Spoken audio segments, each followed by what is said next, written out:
Bismillahirrahmanirrahim. Dear students, Assalamu alaikum. Today we are going to start another very interesting subsection, and that is AC through a resistor.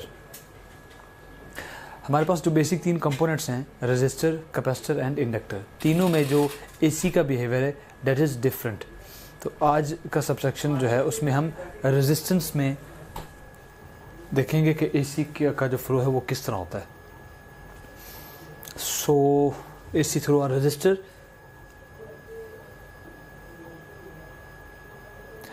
So it is a simple circuit.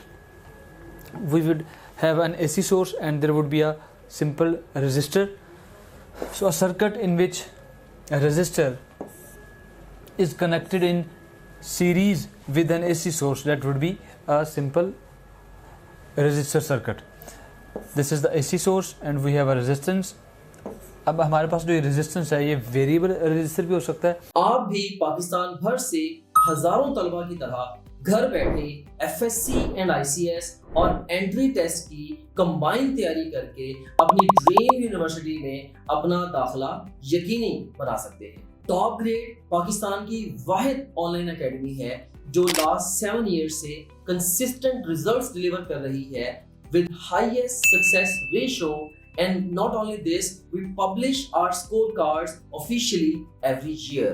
और हमारे हजारों students के reviews, genuine reviews different platform पे जाके आप देख सकते हैं. टॉप ग्रेड पाकिस्तान की वाहिद एकेडमी है जो आपको एक्सक्लूसिव 100% मनी बैक गारंटी भी देती है. इसके अलावा टॉप ग्रेड वाहिद एकेडमी है जो आपको बेतहाशा मैचलेस फीचर्स ऑफर कर रही है जो आपको कोई दूसरी ऑनलाइन एकेडमी तो क्या फिजिकल एकेडमी भी ऑफर नहीं करते. ना सिर्फ इतना बल्कि टॉप ग्रेड ऐप को पाकिस्तान भर से हजारों स्टूडेंट्स, पेरेंट्स और टीचर्स का एतमाद हासिल है.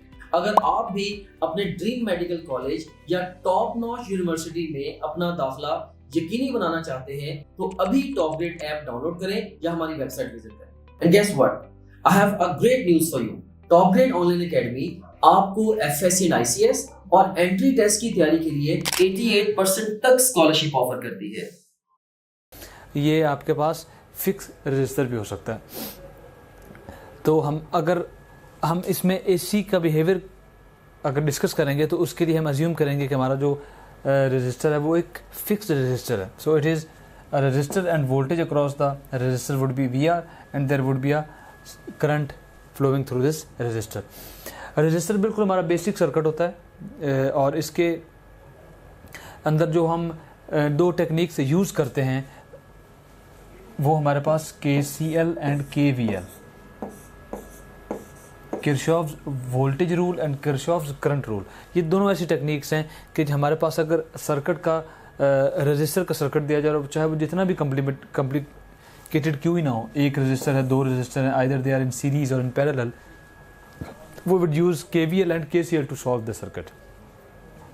और इस केस में हमारे पास जो वोल्टेज है that would be a sinusoidal voltage, AC voltage.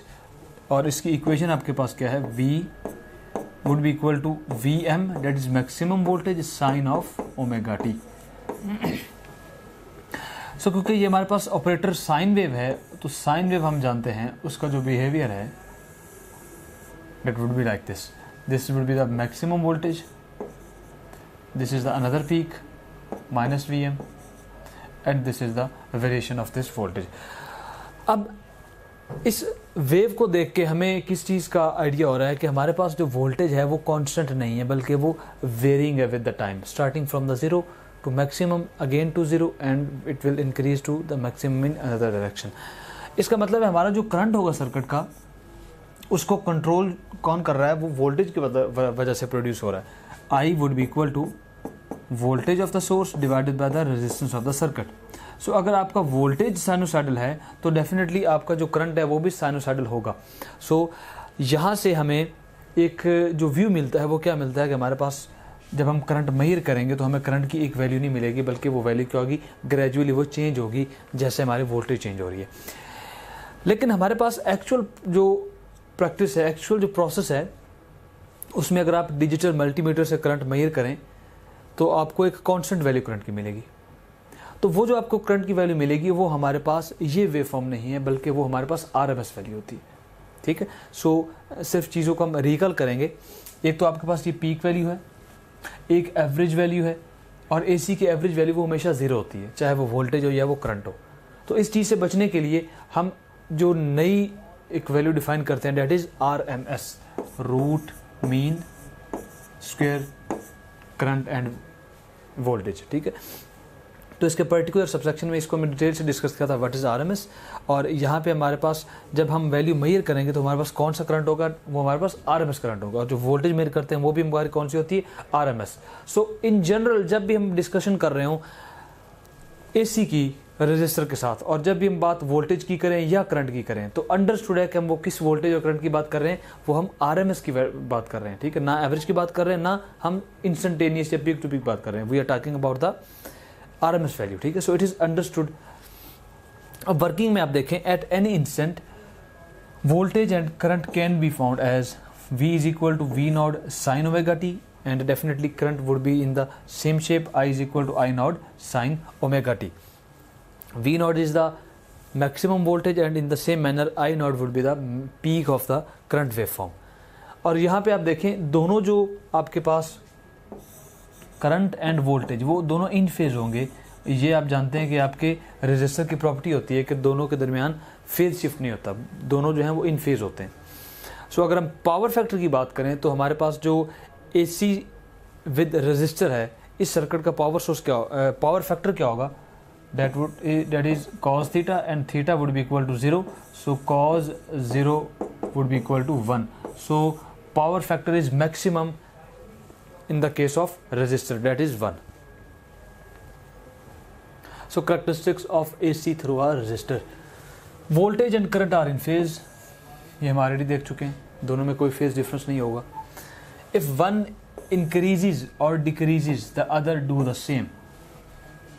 यहाँ पे आपको दो वेव फॉर्म शो की गई हैं। जो ब्लैक वेव फॉर्म है, सॉलिड वेव फॉर्म, वो वोल्टेज की है, and the dotted one that is in red colour वो आपके पास करंट की वेव फॉर्म है।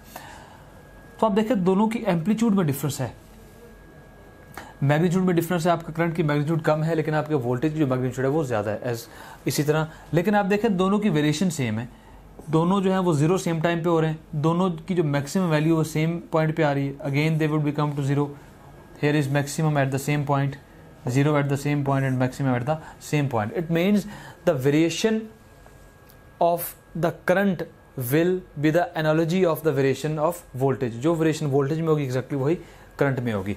अब ये जो करंट का मैग्नीट्यूड है ये कौन डिटरमिन करेगा, ये आपके सर्किट की रेजिस्टेंस डिटरमिन करेगी, ठीक है। If I is equal to V over R, अगर आपके पास रेजिस्टेंस 1 ओम की है तो फिर आपके पास करंट क्या आ जाएगा, that would be equal to voltage, और दोनों की जो एम्पलीट्यूड है वो सेम होगा, दोनों की जो मैग्नीट्यूड है वो सेम होगी। अगर आप वो रेजिस्टेंस को इंक्रीज करते जाएंगे सर्किट में तो आपकी जो करंट है उसकी जो मैग्नीट्यूड है वो कम होना शुरू हो जाएगी। इसी तरह अगर आप डिक्रीज करना शुरू कर देंगे रेजिस्टेंस को तो आपकी मैग्नीट्यूड जो है वो इंक्रीज होना शुरू हो जाएगी। एक वक्त आएगा कि आपकी मैग्नीट्यूड जो है वो वोल्टेज के इक्वल आ जाएगी, और वो किस वक्त आएगी, जब आपकी रेजिस्टेंस 1 ओम होगी।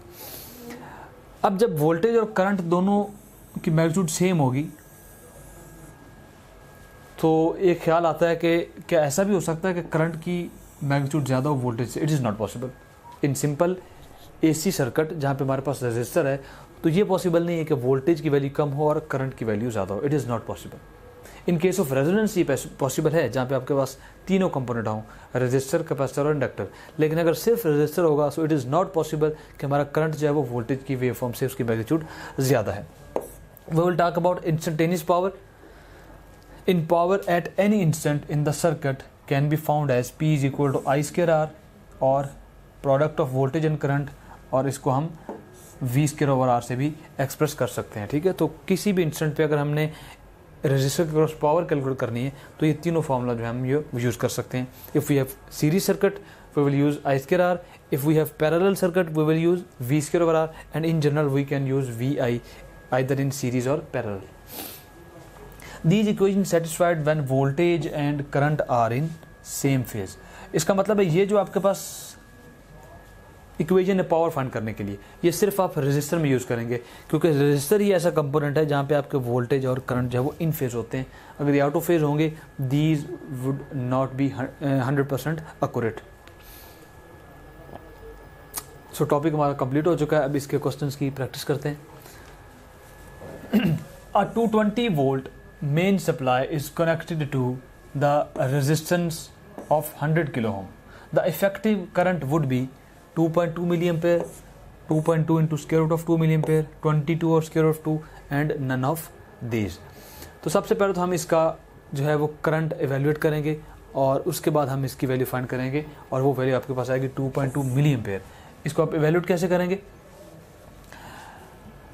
Current is equal to voltage divided by resistance of the circuit.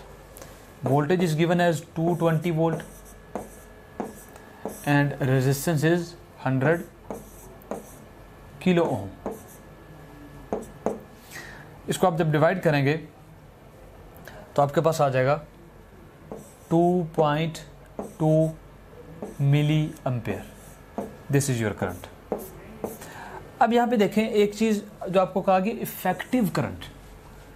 तो इफेक्टिव का मतलब क्या होता है? आप जानते हैं इफेक्टिव मीन्स RMS। अगर आपसे पूछा जाए find the effective current, find the effective voltage, तो इसका मतलब क्या होगा? We have to evaluate for the RMS value. So effective is equivalent to RMS। अब ये हमारे पास जो वैल्यू है, ये हमारे पास RMS वैल्यू है। इस चीज़ का हमें कैसे पता चला है? क्योंकि जब करंट हमने फाइंड किया तो उस वक्त जो वोल्टेज हमने ली थी वो भी क्या थी? RMS वोल्टेज थी। हमेशा आपको जो वोल्टेज गिवन होती है 220 वोल्टेज, वो हमेशा RMS वैल्यू होती है। तो अगर यहाँ पे पीक वैल्यू होती तो आपके पास जो करंट आता वो भी पीक करंट आता, तो दोबारा आप पीक करंट से उसको स्क्वायर रूट ऑफ 2 से डिवाइड करते हैं RMS फाइंड करने के लिए। लेकिन क्योंकि आपको वोल्टेज जो दी गई है, हमेशा मेन सप्लाई जो है वो आपको RMS में गिवन होती है। तो वोल्टेज अगर RMS में है तो डेफिनेटली आपका जो करंट है वो भी क्या होगा? वो RMS में होगा। ठीक है, इसको फर्दर आपको स्क्वायर रूट ऑफ 2 से डिवाइड करने की जरूरत नहीं है। So 2.2 milli ampere will be the right option. Assume करें हमें अगर यहाँ पे वोल्टेज दी होती 220 और 300 पीक वैल्यू, तो फिर हम क्या करते? 300 से वैल्यू फाइंड करते करंट की। जो करंट आ जाता वो हमारा करंट क्या होता? पीक करंट होता। फिर उसको हम डिवाइड करते स्क्वायर रूट ऑफ 2 से, तो हमारे पास क्या आती? RMS वैल्यू और effective value of the current. So in this case 2.2 milliampere would be the right option. An AC source of voltage 100 into sine of 100 pi t is connected to a resistor of resistance 20 ohm. The RMS value of the current through the resistor would be 5 ampere, 4.5 ampere, 3.5 ampere or just 3 ampere. So plug in the formula. I is equal to V over R. Voltage is sinusoidal, that is 100 sine of 100 pi t divided by the value of resistance is 20. अब आप देखें यहाँ पे आपके पास sign के साथ कुछ frequency आ रही है, साइन 100 पाई टी। इसका तरीका ये होता है आप हमेशा उसकी एम्पलीट्यूड लें। अगर ये एक आपके पास साइन वेव है, इसकी एम्पलीट्यूड आपको क्या गिवन है? 100 इज द मैक्सिमम वैल्यू। तो पीक वैल्यू आप यूज़ करें, पीक वैल्यू से करंट फाइंड करें। तो अगर पीक वैल्यू से करंट फाइंड करेंगे, पीक अगर इसकी 100 है और रेजिस्टेंस 20 है, तो आपके पास जो पीक करंट आ जाएगा that would be 10/2 is 5 ampere. This is your IP, peak current. आपको इवैल्यूएट करना है RMS करंट, तो ये कन्वर्जन आप इजीली कर सकते हैं। You know I RMS is equal to I peak divided by square root of 2. So इसको आप square root of 2 से डिवाइड कर देंगे तो आपके पास RMS वैल्यू आ जाएगी। So I RMS would be equal to 5 ampere, that is your peak value, divided by square root of 2. So this would be your answer, that would be approximately 3.5 ampere.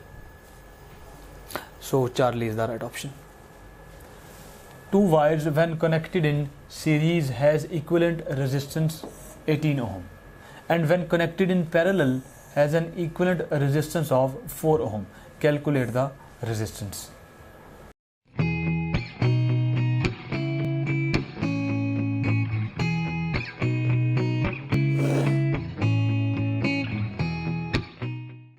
अस्सलाम वालेकुम, मेरा नाम करस मरियम, मुस्बा जावेद, मुदस्सिर अहमद, मेरा नाम शिदाद है। मेरे एमडी कैट में इस साल मार्क्स 182, 189, 187, 185 आउट ऑफ 200 मार्क्स हैं। मेरा admission Allama Iqbal medical college Lahore, King Edward medical university Lahore, Khyber medical college, Dow medical college Karachi में एडमिशन हो गया। दो रेजिस्टेंस हैं, दो वायर्स हैं, अगर उनको हम कनेक्ट करें सीरीज़ में, सो सीरीज़ का फॉर्मूला क्या है, R1 plus R2.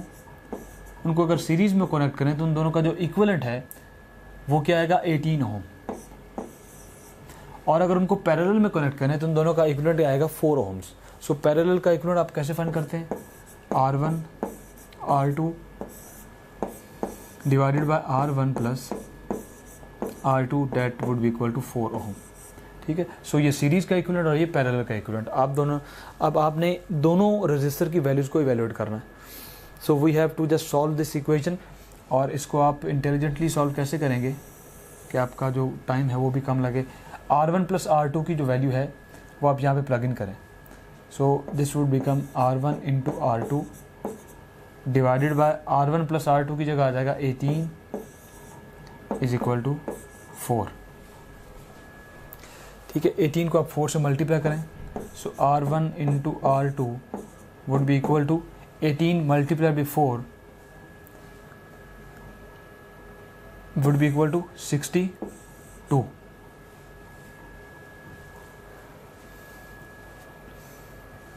It would be 72.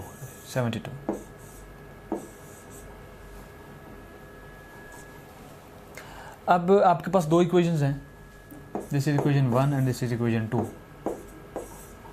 So we will solve this equation. यहाँ से आप R1 की वैल्यू फाइंड करें. R1 would be equal to 18 minus R2 और ये वैल्यू जो है आप इस इक्वेशन में पुट कर दें. सो R1 की जगह आ जाएगा 18 minus R2 into R2 is equal to 72. So just multiply R2. So 18 R2 minus R2 का square is equal to 72. This is a quadratic equation. इसको अगर मैं रीअरेंज करूँ, R2 का स्क्वायर minus 18 R2 plus 72 would be equal to 0. मैं 72 को इधर लेके आऊँ, पूरी इक्वेशन को -1 से मल्टीप्लाई कर दिया तो आपके पास ये इक्वेशन आ जाएगी. This is quadratic equation. You will solve, और सॉल्व करने के बाद आपके पास दो वैल्यूज आएंगी, एक पॉजिटिव होगी और एक नेगेटिव होगी. You will use the positive value, क्योंकि रेजिस्टेंस की वैल्यू कभी भी नेगेटिव नहीं हो सकती. ठीक है. वो वैल्यू आप इस इक्वेशन में पुट करेंगे, वहाँ से आपके पास R1 की वैल्यू भी आ जाएगी. So after evaluating you will get R1 is equal to 12 ohm and R2 is equal to 6 ohm. अब ये तो तरीका है इसको सॉल्व करने का, डेफिनेटली आप ये फॉलो कर सकते हैं. लेकिन आप देखें इसमें आपको काफ़ी टाइम लगेगा. हमारे पास क्वाड्रेटिक इक्वेशन है, क्वाड्रेटिक इक्वेशन को सॉल्व करने का वो जो टाइम है वो आप डेफिनेटली सफ़र नहीं कर सकते इन योर इंटरेस्ट टेस्ट. तो इसका तरीका क्या है, यहाँ पे हम यूज़ करेंगे बैक सब्स्टिट्यूशन मेथड.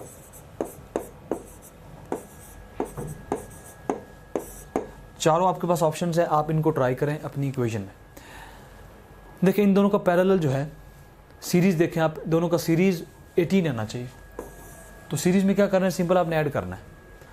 तो दोनों को ऐड करें. 12 प्लस 6 यस 18, तो इसका मतलब है ये हो सकता है. 10 प्लस 8 ये भी हो सकता है. 9 एंड 2 ये नहीं हो सकता, इसका मतलब है ये दोनों तो नलीफाई हो गए. बाकी रह गए अल्फ़ा बीटा. सीरीज़ का फॉर्मूला दोनों पे अप्लाई हो रहा है. अब आप पैरेलल का देखें कि पैरेलल दोनों का 4 आना चाहिए. तो आप इन दोनों का पैरेलल फाइंड करें. पहले 10 और 8 का करें. 10 इंटू 8 डिवाइडेड बाय 10 प्लस 8, तो ये क्या आएगा 80 डिवाइडेड बाय 18. तो 18 80 पे एग्जैक्टली डिवाइड नहीं होगा, इसका मतलब है ये पॉइंट्स में आएगा, लेकिन आपकी इक्वलेंट क्या है वो एग्जैक्टली 4 है.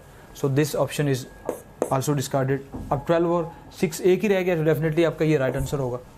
ठीक है. इसको आप इवैल्यूएट भी कर सकते हैं. 12 इंटू 6 डिवाइडेड बाय 12 प्लस 6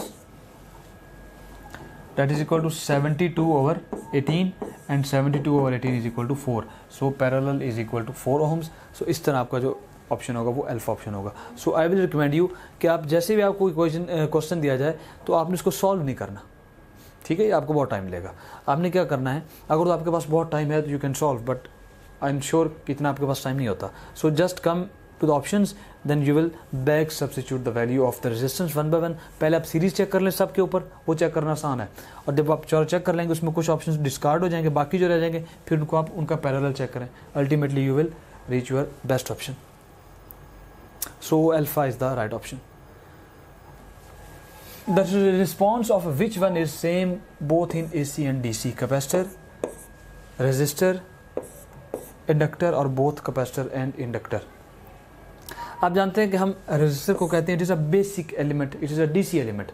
जो इसका बिहेवियर एसी में होता है वही बिहेवियर इसका डीसी में होता है। So it will behave same in both cases, but capacitor and inductor both behave different in AC and DC. What makes Top Grade Pakistan's most trusted online academy? Top Grade is offering its online preparation to more than 2 lakh students in 150 plus cities with a Google rating of 4.7 out of 5. Top Grade app की help से आप किसी भी physical academy के comparison में 10 times better preparation कर सकते हैं, वो भी 75% less fee में। Top Grade has produced more than 4,000 doctors, engineers and IT professionals. Now I will introduce you to our toppers. Meet Ramesh Salman from Islamabad. He has obtained second position in MDK 2022, securing 196 marks out of 200. He is doing his MBBS from Aga Khan University.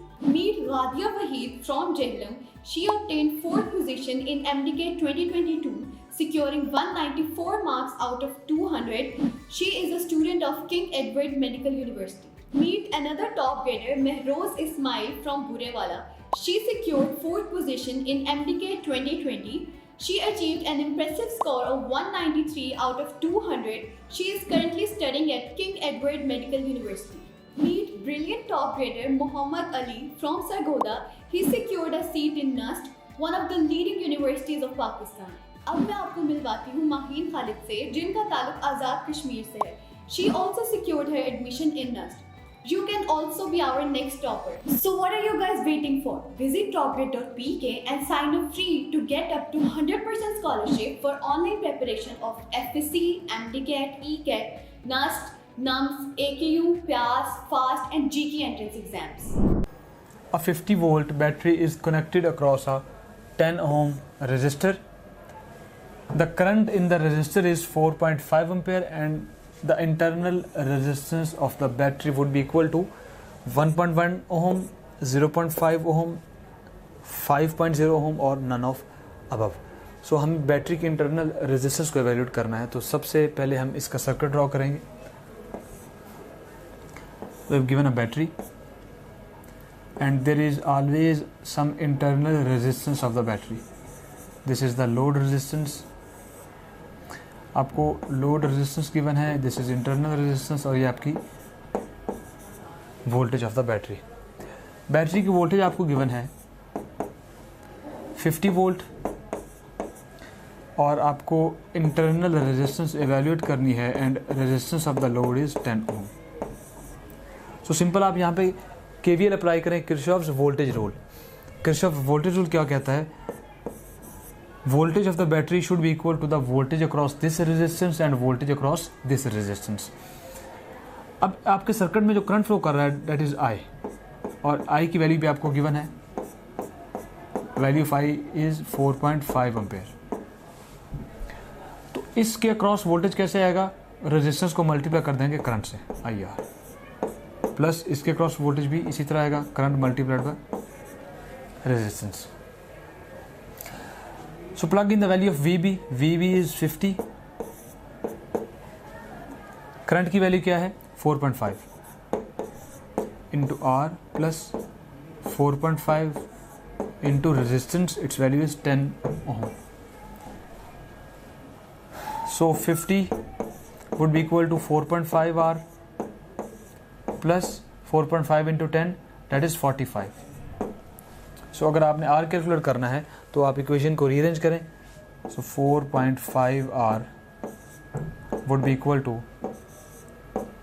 50 minus 45, so 4.5 R is equal to 5, and ultimately internal resistance would be equal to 5 divided by 4.5. 5 divided by 4.5, that is equal to 1.1 ohm. So this is the internal resistance of the battery. अब देखें, आपकी जो battery की internal resistance है उसकी value हमेशा बहुत small होती है, लेकिन आप उसको निगलेक्ट नहीं कर सकते, उसकी वैल्यू हमेशा कुछ ना कुछ होगी। अगर आपके पास बैटरी जो है, इसके जो टर्मिनल्स हैं, ये अगर आपके परफेक्ट कंडक्टर है, सुपर कंडक्टर है, तो फिर आपकी बैटरी की जो इंटरनल रेजिस्टेंस है वो ज़ीरो होगी, ठीक है। लेकिन सुपर कंडक्टर जो है उसको अचीव करना at room temperature, it is not possible, it is very difficult.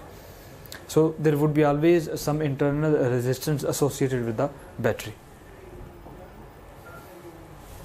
The current in a certain AC circuit is independent of the frequency at a given voltage. Which combination of the elements is most likely to comprise the circuit? That would be definitely resistance, क्योंकि आपकी जो circuit है that is independent of frequency. और आप जानते हैं कि resistor वाहिद ऐसा एलिमेंट है जो फ्रीक्वेंसी पे डिपेंड नहीं करता. Capacitor depends and as well as inductor also depends. So alpha would be the right option. 3 equal resistor each equal to R are connected as shown in the figure, then the equivalent resistance between point A and B. यहाँ पे हमने find करना है point A और B के दरमियान total जो resistance है वो कितनी है, आर ए बी. और अज्यूमिंग डैट कि इनकी जो अपनी रेजिस्टेंस है that is R, equal resistance है, और तीनों की रेजिस्टेंस है वो है आर, और वी कैन इट से कैपिटल आर. अब यहाँ पे आप देखें, अगर तीनों का रेजिस्टेंस आर है, सबसे पहले तो आपने ये देखना है सीरीज़ में है या पैरेलल में है. सो अगर हम सीरीज़ की बात करें, सीरीज़ के केस में आपका करंट जो है वो तीनों में सेम होना चाहिए. जबकि यहाँ पे अगर करंट फ्लो कर रहा है तो इसमें डिफरेंट करंट होगा, और कुछ करंट यहाँ से इधर जाएगा और यहाँ पे डिफरेंट करंट होगा. इट मीन्स ये दोनों सीरीज़ में नहीं है और ये भी सीरीज़ में नहीं है. करंट जब यहाँ से आएगा तो करंट के गुजरने के एक से ज़्यादा रास्ते हैं, ये रास्ता भी है और ये रास्ता भी है. इसी तरह जब यहाँ पे आएंगे so there is another path. So these 3 resistance are not in series. तो अगर सीरीज़ में नहीं है तो फिर इनका हम इक्विवेलेंट कैसे फाइंड करेंगे? चेक करते हैं क्या ये पैरेलल में है.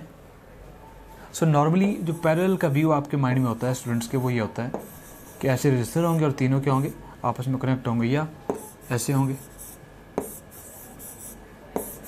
और तीनों के टर्मिनल आपस में क्या होंगे, कनेक्ट होंगे. तो कॉन्सेप्ट हमारे जहन में क्या है, अगर किसी रजिस्टर के दोनों टर्मिनल सेम जगह पे हों तो वो पैरेलल में होते हैं. इसका जो ये टर्मिनल है और जो ये टर्मिनल है, ये देखें तीनों का दोनों टर्मिनल सेम है, तो ये क्या होंगे, पैरेलल में होंगे. लेकिन यहाँ पे कॉन्फ़िगरेशन डिफरेंट है. चेक करते हैं क्या इनके पैरेलल तीनों के जो कंपोनेंट्स, जो टर्मिनल्स वो सेम पॉइंट पे हैं या नहीं. पहले हम पॉइंट ए की बात करते हैं. तो पॉइंट ए के ऊपर आपका जो ये रजिस्टर है, इसका एक टर्मिनल कनेक्ट है, आपको नज़र आ रहा है.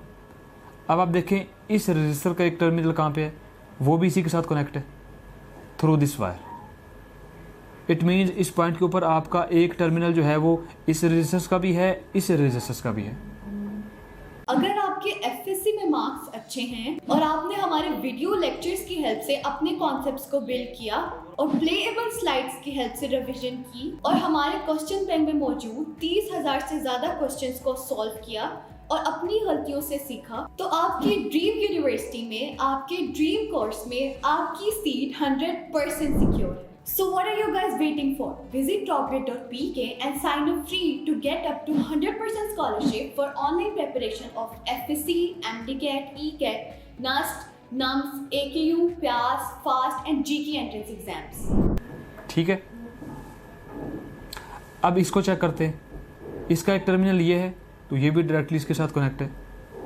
सो इट मीन्स ये जो पॉइंट ए है, यहाँ पे एक टर्मिनल इसका भी कनेक्ट है, इसका भी कनेक्ट है और इसका भी कनेक्ट है थ्रू दिस वायर. ये देखें ये वायर डायरेक्ट इसके साथ कनेक्ट है. सो इट मीन्स एक चीज़ तो आपने कर ली क्लियर कि तीनों का एक टर्मिनल सेम जगह पे है, पॉइंट ए पे. अब हम देखते हैं पॉइंट बी पे.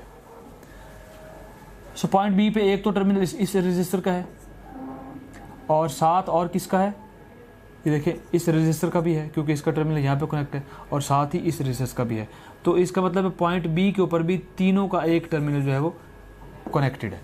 सो पॉइंट ए के ऊपर तीनों का एक टर्मिनल कनेक्ट है और पॉइंट बी के ऊपर भी तीनों का जो है टर्मिनल वो कनेक्ट है। सो दो सेम टर्मिनल्स पे आपकी तीनों रजिस्टर की लेग्स जो है वो कनेक्टेड है। It means these registers are in parallel, ठीक है। लेकिन आपको वो नज़र इसलिए नहीं आ रहा क्योंकि वो आपकी वायर के साथ ज्वाइन किया हुआ है। सो ये जो आपकी एक ये वायर नज़र आ रही है और एक ये वायर नज़र आ रही है, इनका क्या काम है, ये तीनों को पैरेलल में कर रही है। इस तरह के तीनों के जो टर्मिनल्स हैं वो सेम पॉइंट्स पे। So these are in parallel, और जब तीन रजिस्टर्स पैरेलल में हों सो उनका इक्विवेलेंट क्या आएगा, 1/r equivalent is actually equal to 1/r plus 1/r। लेकिन क्योंकि तीनों की मैग्नीट्यूड सेम है, तो अगर मैग्नीट्यूड सेम हो तो पैरेलल कैसे आता है, अगर 2 रजिस्टर है तो हाफ हो जाएगा, 3 रजिस्टर है तो उनका इक्विवेलेंट क्या हो जाएगा, r/3। So there equivalent would be r/3, ठीक है। तो आपको जैसा भी सर्किट दिया जाए आपने इंटेलिजेंटली देखना है कि उसकी कॉन्फ़िगरेशन क्या है, या सीरीज़ होगी या पैरेलल होगी। सीरीज़ को देखना डेफिनेटली आसान है, लेकिन पैरेलल के केस में जैसे यहाँ पे डिफरेंट कॉन्फ़िगरेशन से आपको कहा गया है तो आपने घबराना नहीं है।